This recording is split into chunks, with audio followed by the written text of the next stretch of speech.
বাংলাদেশ থেকে ভারত বস্তা বস্তা টাকা লুট করেছে বলছেন দুদু। আগামী নির্বাচনে ইভিএম থাকবে না বলছেন নির্বাচন সংস্কার কমিশন প্রধান। জানাবো আগামী নির্বাচনে আওয়ামী লীগের অংশগ্রহণের সুযোগ কতটা, এবং সর্বশেষ জানাবো রাষ্ট্রপতির প্রেস সচিব হলেন সরওয়ার আলম। শুনছিলেন সংবাদ শিরোনাম, এবারে বিস্তারিত। বাংলাদেশ থেকে ভারত বস্তা বস্তা টাকা লুট করেছে বলছেন দুদু। ভারত বিগত 53 বছরে আমাদের বন্ধুত্ব কৃতজ্ঞতাকে তাদের স্বার্থে ব্যবহার করার চেষ্টা করেছে বলে মন্তব্য করেছেন বিএনপি ভাইস চেয়ারম্যান শামসুজ্জামান দুদু। তিনি বলেছেন, মুক্তিযুদ্ধে জয়লাভ করার পরে তাদের সেনাবাহিনী এবং তাদের জনগণ নব্য বাংলাদেশে কিভাবে লুটপাট করেছিল।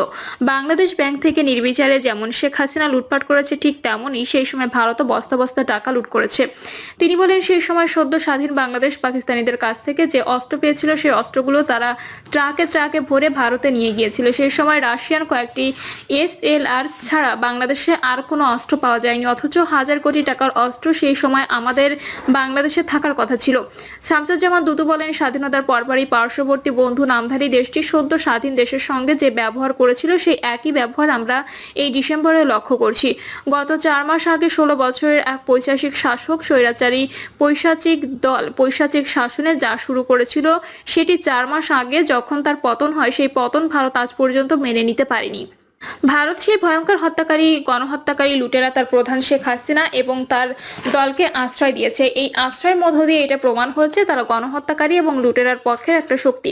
তারা বাংলাদেশের গণতন্ত্র বিনাশী যা করেছে, যে দল এবং যে নেত্রী তার পক্ষের শক্তি, তার পক্ষের সমর্থক, তার পক্ষের মানুষ, অর্থাৎ ভারত সবসময় আওয়ামী লীগ, শেখ মুজিব, শেখ হাসিনার বাইরে কখনো আর অন্য কোনো চিন্তা করতে পারে না। এর বাইরে কোনো চিন্তা করতে পারে নাই বলে তারা বাংলাদেশের জনগণের বন্ধু হতে পারেনি। তিনি বলেন, ভারতের সঙ্গে শেখ হাসিনা কতগুলো চুক্তি করেছে। একটা দেশের সঙ্গে আরেকটা দেশের চুক্তি হওয়ার পর বাংলাদেশের সংবিধান অনুযায়ী সেই চুক্তি পার্লামেন্টে উত্থাপন করার কথা। শেখ হাসিনার আমলে এ পর্যন্ত একটা চুক্তিও আমরা লক্ষ্য করিনি পার্লামেন্টে উত্থাপন করা হয়েছে। এমনকি দেশবাসীর সামনে কোনো সাংবাদিক সম্মেলনে উত্থাপন করেনি। বরঞ্চ শেখ হাসিনা দম্ভ করে বলেছে, আমি ভারতকে এমন কিছু দিয়েছি তা ভারত কখনোই ভুলতে পারবে না। কি দিয়েছেন আমরা জানি না, ব্যক্তিগতভাবে দিয়েছেন না দলীয়ভাবে দিয়েছে, তা সরকারিভাবে দিয়েছেন সেটা আমরা জানি না। দুদু বলেন, আপনারা হাসপাতালে চিকিৎসা দিচ্ছেন না, এর থেকে মর্মান্তিক ঘটনার কিছু আছে। ভারতে আমাদের দেশের মানুষ যায় টাকা খরচ করে হোটেলে থাকে, ডাক্তারদেরকে টাকা দিয়ে তারপর সেই চিকিৎসা নেয়, ফ্রি চিকিৎসা নিতে যায় না। আপনারা বললেন যে চিকিৎসা দেবেন না, এখন কি অবস্থা? আপনাদের হাসপাতাল ফাঁকা হয়ে গেছে, আপনাদের অনেকের চাকরি চলে যাচ্ছে। যে হোটেলগুলোতে বাঙালিরা থাকতো সেগুলো একেবারে ফাঁকা। এখন কলকাতা থেকে যেসব সংবাদ আসছে সেগুলো মর্মান্তিক। আমরা তো ভাই ইচ্ছা করে এসব বন্ধ করিনি, আপনারা বন্ধ করেছেন। আপনারা ভিসা বন্ধ করেছেন, আমরা তো কিছু বলিনি, বন্ধ রাখেন। বিএনপির ভাইস চেয়ারম্যান বলেন, ডক্টর মোহাম্মদ ইউনূস সাহেব একটু হুঁশে আসুন। এই গণ অভ্যুত্থানের অন্যতম দিক হচ্ছে একটি নির্বাচিত সরকার। যে নির্বাচিত সরকার যতক্ষণ না আসবে গণ অভ্যুত্থান তার মর্যাদা হারাবে। যদি সেই মর্যাদা ধরে রাখতে হয় তাহলে নির্বাচিত সরকার প্রতিষ্ঠা করার মধ্য দিয়ে সংকট কাটাতে হবে। এর কোনো ভিন্ন পথ আছে এটা আমি মনে করি না। সেজন্য আমরা নির্বাচনকে আহ্বান করেছি। আগামী নির্বাচনে ইভিএম থাকবে না বলছেন নির্বাচন সংস্কার কমিশন প্রধান। আগামী নির্বাচনে ইলেকট্রনিক ভোটিং মেশিনের ব্যবহার থাকবে না বলে জানিয়েছেন নির্বাচন সংস্কার কমিশনের প্রধান বদিউল আলম মজুমদার।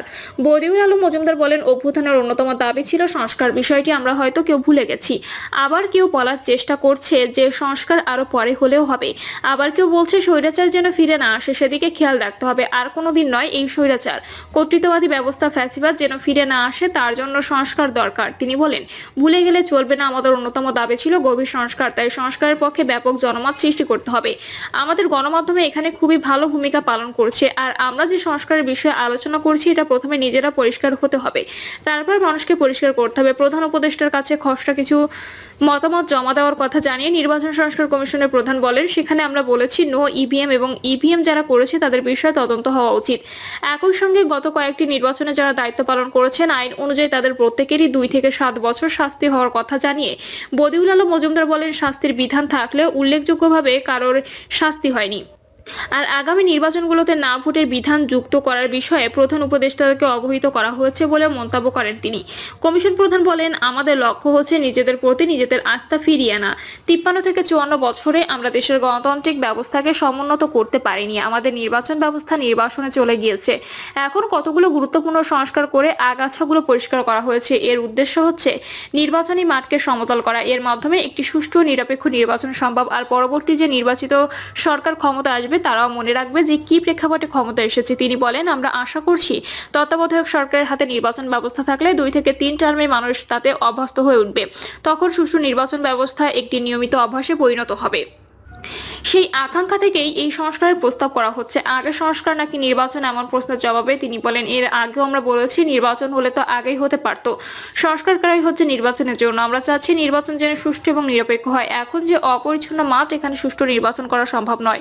সেজন্য সংস্কার করতেই হবে। এই সংস্কারের পরে আশা করি নির্বাচন সুষ্ঠু এবং নিরপেক্ষ হবে। এর মাধ্যমে আমাদের মধ্যে একটি সম্ভাবনা তৈরি হচ্ছে। স্থানীয় সরকার নির্বাচন অনুষ্ঠিত হলে ইউনিয়ন পর্যায়ে ভাগে ভাগে নির্বাচন দেওয়া হবে কিনা জানতে চাইলে এ ব্যাপারে কোনো সিদ্ধান্ত নেওয়া হয়নি বলেও জানান তিনি। আগামী নির্বাচনে আওয়ামী লীগের অংশগ্রহণের সুযোগ কতটা? নির্বাচন নিয়ে বিএনপি নানামুখী আলোচনা করে যাচ্ছে। দলটি এই আলোচনার মধ্যে অন্তর্বর্তী সরকারের প্রধান উপদেষ্টা ডক্টর মোহাম্মদ ইউনূস গত 16 ডিসেম্বর জাতির উদ্দেশ্যে তার ভাষণে নির্বাচনের সম্ভাব্য তারিখ ঘোষণা করেছে।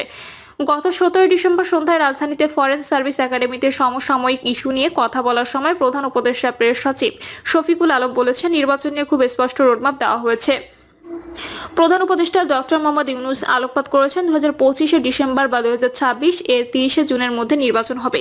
আসন্ন নির্বাচনে অন্যান্য দল অংশ নিতে পারলেও আওয়ামী লীগের জন্য সেটা সম্ভব হবে কিনা তা নিয়ে প্রশ্ন উঠেছে।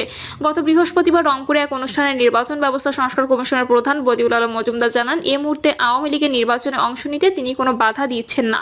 তার এই বক্তব্যের পর তা প্রত্যাখ্যান করে ওই রাতে বিবৃতিতে বৈষম্য বিরোধী ছাত্র আন্দোলন গত শনিবার সংগঠনের আহ্বায়ক হাসনাত আব্দুল্লাহ বিবিসি বাংলাকে বলেন, গণহত্যায় জড়িত আওয়ামী লীগের বিচার হতে হবে। তার আগে আওয়ামী লীগের নির্বাচনের প্রশ্নই অপ্রাসঙ্গিক। হঠাৎ আলোচনায় যে কারণে গত বৃহস্পতিবার দুপুরে রংপুর জেলা প্রশাসকের কার্যালয়ে নির্বাচনী ব্যবস্থা সংস্কার নিয়ে স্থানীয় প্রশাসন, রাজনৈতিক দল ও সুশীল সমাজের সঙ্গে বৈঠক করেন কমিশন প্রধান বদিউল আলম মজুমদার। পরে সাংবাদিকরা তার কাছে জানতে চেয়েছিলেন আগামী নির্বাচনে আওয়ামী লীগ অংশ নিতে পারবে কিনা।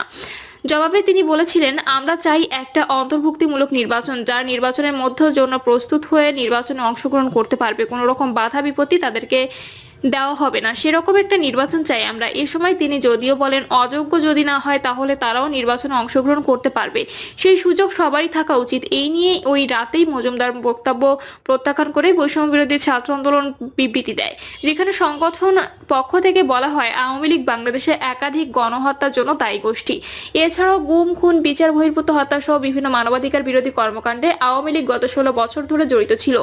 সর্বশেষ জুলাই গণহত্যায় প্রায় 2000 শহীদের প্রাণ এবং 30,000 অধিক মানুষের অঙ্গহানি করেছে দলটি। এতে আরো বলা হয়, যে দলটি বাংলাদেশের নির্বাচন ব্যবস্থাকে কলঙ্কিত করেছে তাদেরকে নির্বাচন অংশগ্রহণের সুযোগ প্রদান জন আকাঙ্ক্ষার বিরুদ্ধাচরণ। এই বিবৃতিতে বৈষম্য বিরোধী ছাত্র আন্দোলনে মজুমদারকে তার বক্তৃতা প্রত্যাহার করে আওয়ামী লীগকে নির্বাচনে অংশগ্রহণ করতে না দেওয়ার জন্য যথাযথ ব্যবস্থা গ্রহণের আহ্বান জানান। রাতে মজুমদার নিজের বক্তব্য দিয়ে সাংবাদিক সম্মেলন করেন এবং বিবৃতি দেন। বিবিসি বাংলাকে মজুমদার বলেন, কোন দলকে নির্বাহী আদেশে নিষিদ্ধ করা হলে নির্বাচন কমিশন তাদের নিবন্ধন বাতিল করতে পারে।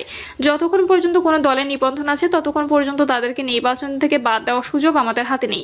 শেখ হাসিনা সরকার পতনের পর আওয়ামী লীগ নেতাদের পাশাপাশি তাদের শরিক জোট 14 দলীয় জোটের নেতাদের কেউ কেউ এরই মধ্যে গণহত্যার বিভিন্ন মামলায় গ্রেপ্তার হয়েছেন।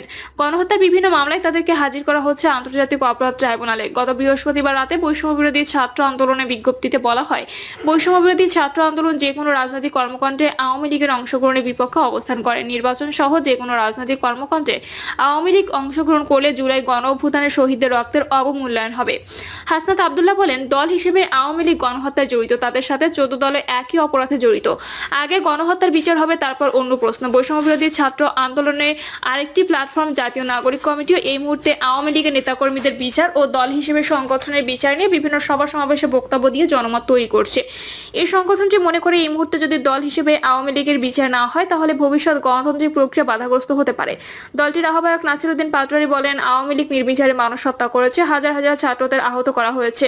যারা খুনি তাদের বিচারের আগে যদি নির্বাচন প্রক্রিয়া যান তাহলে পরিস্থিতি আরো জটিল হতে পারে। বিচার প্রক্রিয়ার মধ্যে যদি সবকিছু হয় তাহলে আমাদের অনেক প্রশ্নের সমাধান হয়ে যাবে।